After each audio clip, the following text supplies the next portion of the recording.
चलिए, good morning everyone. आप सभी लोग का स्वागत है अपना परिवार पारामाउंट ऑनलाइन क्लासेस सोनपुर में।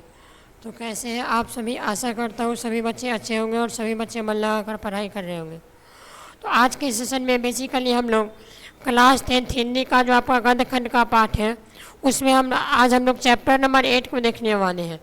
मतलब इसके पहले वाला क्लास में हम लोगों ने चैप्टर नंबर 7 को कंप्लीट किया था। आज की क्लास में हम लोग क्या करने वाले हैं, बेसिकली चैप्टर नंबर 8, जिसका चैप्टर का नाम क्या है, अवेन्यू। इस चैप्टर को क्या करेंगे, कंप्लीट करेंगे। मतलब इस चैप्टर से जितना भी इम्पोर्टेंट PYQ प्रश्न पूछा गया है उसी के बारे में क्या करेंगे हम लोग आज की क्लास में बात करेंगे। तो आई होप सभी लोग क्या किए होंगे, इस चैप्टर को पढ़ के आए होंगे। अगर आप एक बार अगर खुद से अगर चैप्टर को पढ़ के आइएगा उसके बाद अगर क्वेश्चन करिएगा तो आपको क्वेश्चन करने में भी मजा आएगा और हमें बताने में भी मजा आएगा। अब एक बार पढ़ के आइए, उस विश्वास करिए, उसके बाद देखिएगा क्वेश्चन आपसे एक भी मिस नहीं होगा। एक बार चैप्टर बढ़िया से अपने से पढ़ के आइएगा, उसके बाद जितना भी PYQ क्वेश्चन है देखिएगा सब आपसे क्वेश्चन बनने वाला है। तो चलिए आज का सेशन हम लोग स्टार्ट करते हैं। देखिएगा आप सभी के सामने आपको क्वेश्चन नज़र आ रहा होगा। उसके पहले हम लोग क्या करते हैं, सबसे पहले कुछ चीज़ के बारे में बात कर लेते हैं। जैसे हम लोग क्या करते हैं, क्लास के शुरू में ही आपको हर क्लास में हम बताते हैं कि कोई भी चैप्टर पढ़िएगा कम से कम आपको 5 सवाल का आंसर आपको पता होना चाहिए। जैसे कि सवाल क्या क्या रहता है, सबसे पहले कोई भी चैप्टर पढ़िएगा उसका लेखक का नाम आप जरूर याद रखिएगा। दूसरा बात, उसके लेखक का जन्म कब हुआ। तीसरा बात, लेखक का निधन कब हुआ। चौथा बात, लेखक का माता पिता का अगर नाम दिया हुआ तो लेखक का माता पिता का नाम याद कर लीजिएगा। और पाँचवा बात, चैप्टर का विधा जरूर देखिएगा। यानी चैप्टर का विधा क्या है, चैप्टर आपका लेख है, निबंध है, कविता है या फिर क्या है। ओके, तो चलिए इसमें थोड़ा बात कर लेते हैं। जैसे कि आपको पता होगा कि चैप्टर नंबर 8 जो है आपका अवेन्यू, चैप्टर नंबर 8 क्या है आपका, अवेन्यू। इस चैप्टर का सबसे पहले आप सभी लोग बताइएगा लेखक कौन है। यानी चैप्टर नंबर 8 का जो लेखक है वो लेखक कौन है। तो आप सभी पढ़े होंगे चैप्टर में, इसका लेखक कौन है आपका, अशोक वाजपेयी। यानी चैप्टर नंबर 8 का लेखक कौन है आपका, अशोक वाजपेयी जी हैं। लेखक कौन है आपका, अशोक वाजपेयी जी। उसके बाद आप सभी लोग बताइएगा लेखक का जन्म कब हुआ। बताइएगा आप सभी लोग लेखक का जन्म कब हुआ था। तो 1941 ईस्वी में। कहाँ पर हुआ था ये भी आप लोग अगर पता होगा तो कमेंट करके बताइएगा। उसके बाद आगे बताइएगा आप लोग लेखक का यानी चैप्टर का विधा क्या है। यानी आगे आप लोग क्या बताइएगा, चैप्टर का विधा। यानी चैप्टर आपका क्या है, कहानी है कि निबंध है कि क्या है। यानी चैप्टर का विधा भी आपको ध्यान में रखना है, इससे क्वेश्चन आपसे पूछता है। तो इस चैप्टर का विधा क्या रहेगा, इस चैप्टर का विधा आपका ललित निबंध है। चैप्टर का विधा क्या है आपका, ललित निबंध। ओके, तो आई होप इतना बात सभी लोग को समझ में आ गया होगा। चलिए अब हम लोग क्वेश्चन करना शुरू करते हैं। और भी क्वेश्चन आएगा उसको हम लोग क्वेश्चन के माध्यम से क्या करेंगे, डिस्कशन कर लेंगे।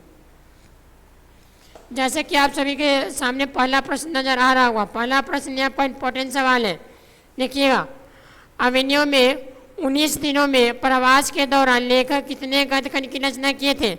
यानी लेखक जो थे अशोक वाजपेयी जी, वो 19 दिन प्रवास रहकर यानी 19 दिन बिना खाना पीना कुछ खाए हुए लेखक कितना गद्य खंड की रचना किए थे। अगर आप चैप्टर में पढ़े होंगे तो ये बात आपको पता होना चाहिए।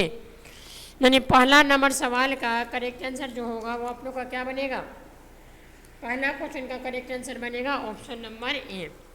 यानी लेखक 19 दिन का प्रवास के दौरान टोटल 27 गद्य खंड का क्या किए थे, रचना किए थे। मतलब ऑप्शन नंबर ए आप लोग का क्या हो जाएगा, बिल्कुल करेक्ट आंसर हो जाएगा। अगला सवाल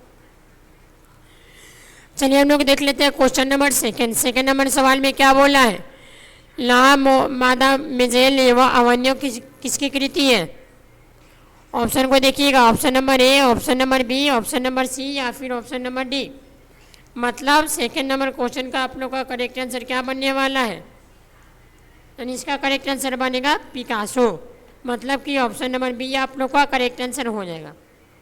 क्लास में जितना सवाल करवाया जा रहा है अगर आप उतना बढ़िया से कर लीजिएगा, रिवाइज कर लीजिएगा, उसके एक्स्ट्रा आपको कुछ भी चीज़ करने की आवश्यकता नहीं है। इस चैप्टर जितना भी इम्पोर्टेंट पीवाईक्यू पूछा गया है 2018 से लेकर के 2026 तक, उसी को क्या करेंगे आज की क्लास में हम लोग बात करेंगे। इतना कर लीजिएगा तो आपको ऑब्जेक्टिव सवाल में और कुछ भी चीज़ देखने का ज़रूरत नहीं है। अगला क्वेश्चन देख लेते हैं, आप लोग देखिएगा क्वेश्चन नंबर 3। ला सारूज का धार्मिक उपयोग कब से कब तक होता है? 11वीं सदी से फ्रेंच क्रांति तक, 12वीं सदी या फिर 13वीं सदी या फिर 14वीं सदी। यानी क्वेश्चन नंबर 3 का आप लोग का करेक्ट आंसर क्या बनेगा? यानी ला शतरुज का धार्मिक उपयोग कब से कब तक रहता है, मतलब 3 नंबर क्वेश्चन का करेक्ट आंसर जो होगा वो आपका क्या बनेगा? तो याद रखिएगा 14वीं सदी के फ्रेंच क्रांति से। ऑप्शन नंबर डी आप लोग का करेक्ट आंसर हो जाएगा। अगला सवाल आइए देख लीजिए, कितना बढ़िया क्वेश्चन है। फ्रांस का प्रमुख कला केंद्र क्या रहा है? एफिल टावर, अवेन्यू, ए और बी दोनों या फिर इनमें से कोई नहीं? बढ़िया क्वेश्चन है, बताइएगा। फ्रांस का प्रमुख कला केंद्र कहाँ रहा है? क्वेश्चन नंबर 4 का करेक्ट आंसर क्या बनेगा? ऑप्शन देख लेके मान दीजिएगा अवेन्यू, ऑप्शन नंबर बी। अगला क्वेश्चन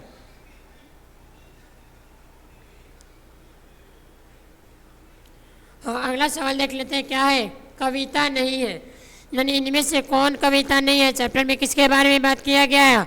अभिनय, मतलब नहीं होगा, कविता नहीं है। ठीक है, कोई कोई क्वेश्चन में आप कॉमन सेंस लगाइएगा, उससे भी आप आंसर का जवाब दे सकते हैं। ऊपर में हम लोग जान लें कि कविता नहीं है, मतलब अभिनय आपका ललित निबंध है, मतलब नहीं आपका कविता नहीं होगा। अगला सवाल क्वेश्चन नंबर 6, अभिनय किस देश में है? रूस में, फ्रांस में, जर्मनी में या फिर स्विट्जरलैंड में? यानी 6 नंबर सवाल का करेक्ट आंसर क्या बनेगा आपका? 2019 में देखिए 3 बार पूछ लिया, 3 शिफ्ट में ये वाला क्वेश्चन पूछा गया है। बताइएगा क्वेश्चन नंबर 6 का करेक्ट आंसर क्या होगा? तो इसका याद रखेंगे फ्रांस। अवन्यो किस देश में था आपका? फ्रांस में था। अगला क्वेश्चन इंपॉर्टेंट सवाल है, याद रखिएगा, इंपॉर्टेंट सवाल है, स्टार मार्क कर लीजिएगा। देखिए, अवेन्यू किस नदी पर स्थित है? रोन नदी पर, सी नदी पर, टेम्स नदी पर या फिर टो नदी पर? यानी 7 नंबर क्वेश्चन का करेक्ट आंसर क्या बनेगा? अवेन्यू किस नदी पर स्थित है? याद रखेंगे रोन नदी पर, मतलब कि ऑप्शन नंबर ए आप लोग का क्वेश्चन नंबर 7 का क्या हो जाएगा मेरे दोस्त? करेक्ट आंसर हो जाएगा। चलिए अगला सवाल देख लीजिए, पूछ लिया आपसे अशोक वाजपेयी का जन्म कब हुआ था? 2020 का सवाल है। यानी लेखक का जन्म कब हुआ था? ऊपर में बता दिए लेखक का जन्म कब हुआ था। बताइएगा आप लोग, लेखक का जन्म कब हुआ था? 8 नंबर क्वेश्चन का करेक्ट आंसर क्या बनेगा? 16 जनवरी 1941 ईस्वी। 16 जनवरी 1941 ईस्वी, मतलब कि ऑप्शन नंबर ए आपका इस क्वेश्चन का करेक्ट आंसर हो जाएगा। अगला सवाल, वालनव क्या है?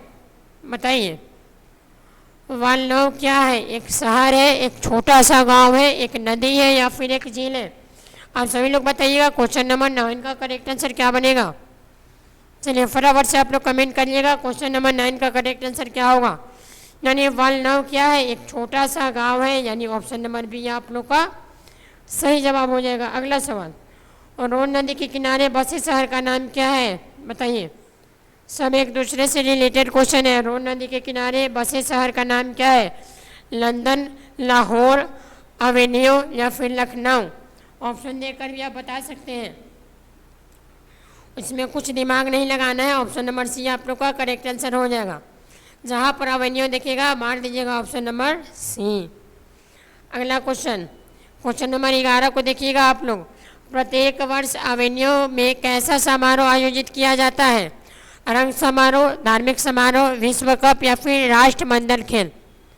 चैप्टर में देखिएगा किस खेल के बारे में जिक्र किया गया है? बताइए तो आप लोग जल्दी से। यानी इस चैप्टर में किस खेल के बारे में जिक्र किया गया है? कौन सा समारोह का आयोजित किया गया है? रंग समारोह, धार्मिक समारोह, विश्व कप या फिर राष्ट्रमंडल खेल? यानी 11 नंबर सवाल का करेक्ट आंसर क्या बनेगा? रंग समारोह। ऑप्शन नंबर ए आप लोग का करेक्ट आंसर होगा। चलिए अगला क्वेश्चन देख लेते हैं, क्वेश्चन नंबर 12। लेखक अवेन्यू क्या साथ लेकर गए थे? कुर्सी लेकर गए थे, पुस्तक या फिर टाइपराइटर और टेप, मेज या फिर डंडा? यानी लेखक अपने साथ क्या लेकर गए थे? 2021 का प्रश्न है, देखिएगा आप लोग। बताइएगा 12 नंबर सवाल का करेक्ट आंसर क्या बनने वाला है? ऑप्शन नंबर बी, पुस्तक, टाइपराइटर और टेप। अगला क्वेश्चन, क्वेश्चन नंबर 13, पिकासो की विख्यात कृति का नाम क्या है? पिकासो की विख्यात कृति का नाम क्या है? बताइएगा, option A, option B, option C या फिर ऑप्शन नंबर डी। इसका याद रखिएगा आप लोग, ऑप्शन नंबर सी, मादा मेलोजद अवेन्यू। अगला क्वेश्चन, क्वेश्चन नंबर 14, 14 नंबर सवाल को देखिएगा आप लोग।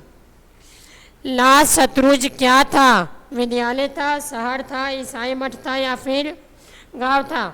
यानी लाल शत्रुंज जो था वो क्या था? बताइएगा, चलिए जल्दी से बताइएगा आप लोग। 14 नंबर सवाल, यानी लाल शत्रुंज क्या था? ईसाई का मठ था।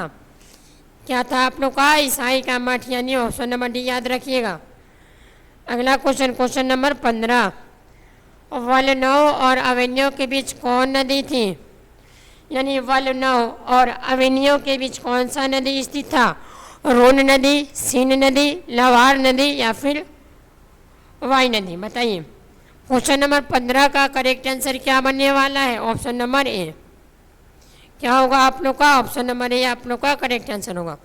तो अभी तक कुल मिला के हम लोगों ने 15 सवाल किए हैं। तो आप लोग बताइएगा कि 15 में आप लोग का क्या स्कोर बना, यानी कितना क्वेश्चन आप लोग सही से अपने से मान लिए हैं, कितना क्वेश्चन आप लोग का सही हुआ है, उसको आप लोग कमेंट में बताइएगा।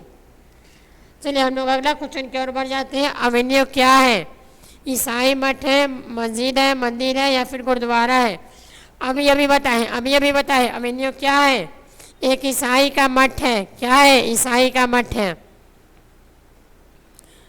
अगला सवाल, क्वेश्चन नंबर 17, बहुवचन नामक पत्रिका का संपादन निम्न में से कौन किया है? चैप्टर देखिएगा और मार दीजिएगा, कुछ सोचना नहीं है। अशोक वाजपेयी, जहाँ पर अवेन्यू दिखे, जहाँ पर अशोक वाजपेयी दिखे, मार देना है बिना सोचे। ओके, क्योंकि इस चैप्टर में जिसका डिस्कशन किया गया है, लेखक का नाम दिखेगा, लेखक का नाम मार दीजिएगा। और रोन नदी कहाँ पर है? अमेरिका में है, दक्षिण फ्रांस में है, कनाडा में है या फिर चीन में है? अब बताइएगा 18 नंबर सवाल का करेक्ट आंसर क्या बनने वाला है? थोड़ा सा दिमाग लगाइएगा। तो यहाँ देखिए फ्रांस लिखा गया है, मतलब ऑप्शन नंबर बी आप लोग का बिल्कुल सही आंसर हो जाएगा, ऑप्शन नंबर बी। अगला क्वेश्चन की ओर हम लोग मूव कर जाते हैं। क्वेश्चन नंबर 19, निम्नलिखित में से कौन सी रचना अशोक वाजपेयी जी की है? ऑप्शन देखिएगा कहाँ पर है? कविता का जनपद, नौकर की कमी, स्वरमंडल या फिर अक्षर कथा? यानी लेखक का कौन सा रचना है? बताइएगा, लेखक अशोक वाजपेयी जी का कौन सा रचना है? 19 नंबर क्वेश्चन का कौन सा करेक्ट आंसर बनेगा? कविता का जनपद। क्या बनेगा आप लोग का? कविता का जनपद, यानी ऑप्शन नंबर ए मान लीजिएगा। चलिए 20 नंबर सवाल देख लेते हैं। 20 नंबर सवाल, शहर अब भी संभावना है किसकी कृति है? 2024-2025 इंपॉर्टेंट क्वेश्चन है। शहर अभी संभावना है किसकी कृति है? अशोक वाजपेयी जी की है।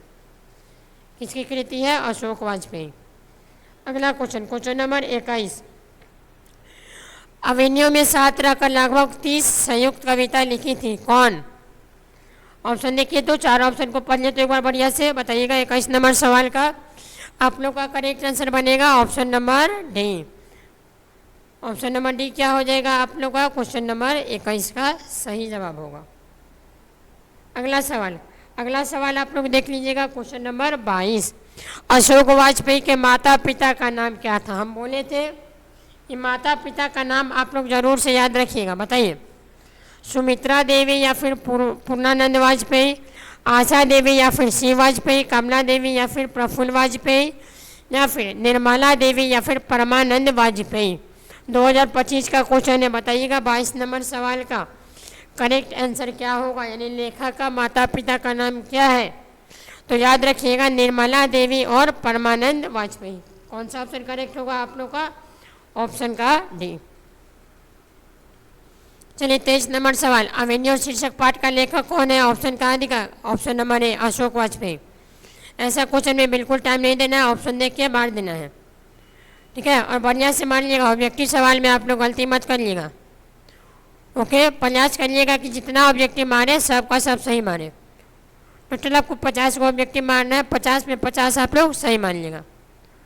अगला सवाल, अवेन्यू में एकांत रचनात्मक परावास का अवसर किसको प्राप्त हुआ था? अशोक वाजपेयी को, महात्मा गांधी को, यतीन्द्र मिश्र को या फिर रसीम वाजपेयी को? यानी 24 नंबर सवाल का करेक्ट आंसर क्या बनेगा? ऑप्शन दे के मार देना है। ऑप्शन नंबर ए अशोक वाजपेयी, जहाँ भी दिखेगा मार दीजिएगा। चलिए अगला सवाल, एक पतंग अनंत में काव्य संग्रह के रचनाकार है, कौन है? ऑप्शन कुछ नहीं सोचना है, ऑप्शन नंबर बी होगा अशोक वाजपेयी। 2026 का सवाल है। अगला क्वेश्चन, आज के सेशन का लास्ट क्वेश्चन है हम लोग का, देखिएगा लास्ट क्वेश्चन। 14वीं सदी में फ्रेंच क्रांति तक ला शतरूज का उपयोग किस रूप में हुआ था? 2026 में 3 बार पूछ चुका है। धार्मिक रूप से, रंगमंच रूप से, अस्पताल के रूप से या फिर म्यूजियम के रूप से? यानी 26 नंबर सवाल का करेक्ट आंसर क्या बनने वाला है? सभी लोग बताइए तो जल्दी से, सभी लोग बता दीजिए, उसके बाद आप लोग का क्लास एंड हो जाएगा। यानी 26 नंबर सवाल का करेक्ट आंसर होगा आपका धार्मिक रूप से, मतलब कि ऑप्शन नंबर ए आप लोग का करेक्ट आंसर होगा।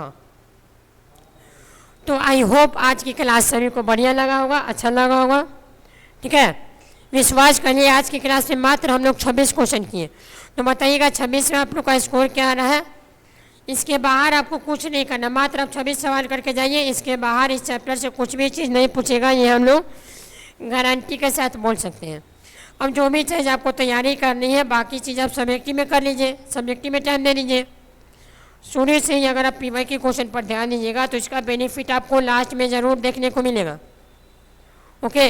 इसीलिए हम लोग क्या करें, शुरू से ही पीवाई क्यू का दौर मैराथन चल रहा है। शुरू से ही हर चैप्टर का, हर सब्जेक्ट का पीवाई के क्वेश्चन का प्रैक्टिस करवाया जा रहा है, क्योंकि पीवाई के क्वेश्चन देखा जाए तो एग्ज़ाम के ओरिएंटेड बहुत इंपॉर्टेंट हो जाता है। आपका जितना भी सवाल देखने को मिलेगा सब पिछले वर्ष का क्वेश्चन आता है, ओके। कुछ नया क्वेश्चन डाल देगा, नहीं तो अधिकतर क्वेश्चन आपको पीवाई के क्वेश्चन से देखने को मिलेगा, ओके। तो चलिए, तो आज आप लोग का क्लास 10 हिंदी का चैप्टर नंबर 8 आपका कंप्लीट हो गया है।